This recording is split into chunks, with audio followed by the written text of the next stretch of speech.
बाळापूर तालुक्यात शेकडो युवकांचा शिवसेनेत प्रवेश. पक्षाची संघटनात्मक बांधणी करण्यासाठी श्रीरंग पिंजरकर यांनी कसली कंबर.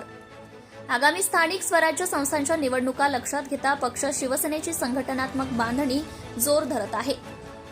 शिवसेनेचे मुख्य नेते तथा उपमुख्यमंत्री एकनाथजी शिंदे विचाराला प्रेरित होऊन शिवसेना जिल्हाप्रमुख श्रीरंगदादा पिंजरकर यांच्या मार्गदर्शनात बाळापूर तालुकाध्यक्ष मंगेश मसने यांच्या नेतृत्वात बाळापूर तालुक्यातील विविध क्षेत्रात विशेष कार्य करणाऱ्या युवकांनी शिवसेनेत प्रवेश केलाय.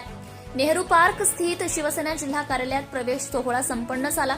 याप्रसंगी जिल्हाध्यक्ष श्रीरंग पिंजरकर यांनी कार्यकर्त्यांची विविध पदावर नियुक्तीपत्र देऊन त्यांचं स्वागत केलंय.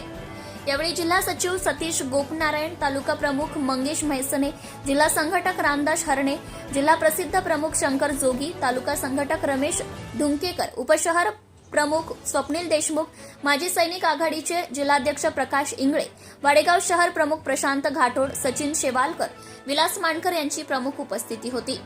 दरम्यान संजय मानकर, प्रज्वल कातखेडे, दत्ता पल्हाडे, आकाश नंदाने, गोपाल मसने, संदीप पल्हाडे, संदीप सौंदडे यांसह अनेक युवकांनी पक्षप्रवेश केला. तर आशिष गणेश नंदाणे, महेश सखाराम धनोकार, योगेश अरुण घाटोळ, संदीप मधुकर चिंचोलकर, गजानन वासुदेव आसोलकर, संतोष सुखदेव लोखंडे, सुभाष वामन पेटकर, आकाश अनंता मुंडोकार, हर्षल चक्रधर कातखेडे, माणकी येथील राजकुमार जगन्नाथ जावरकर, नकाशी येथील प्रशांत धर्माजी घाटोळ, तामसी येथील सुधाकर गजानन केनेकर, भारतपूर येथील संतोष गजानन घोगरे यांची विविध पदावर नियुक्तीपत्र देण्यात आले. तर शेकडो कार्यकर्ते यावेळी उपस्थित होते. सत्यशोधक न्यूज चॅनलसाठी जिल्हा विशेष प्रतिनिधी शंकर जोगी. Subscribe now and press the bell icon. Never miss an update.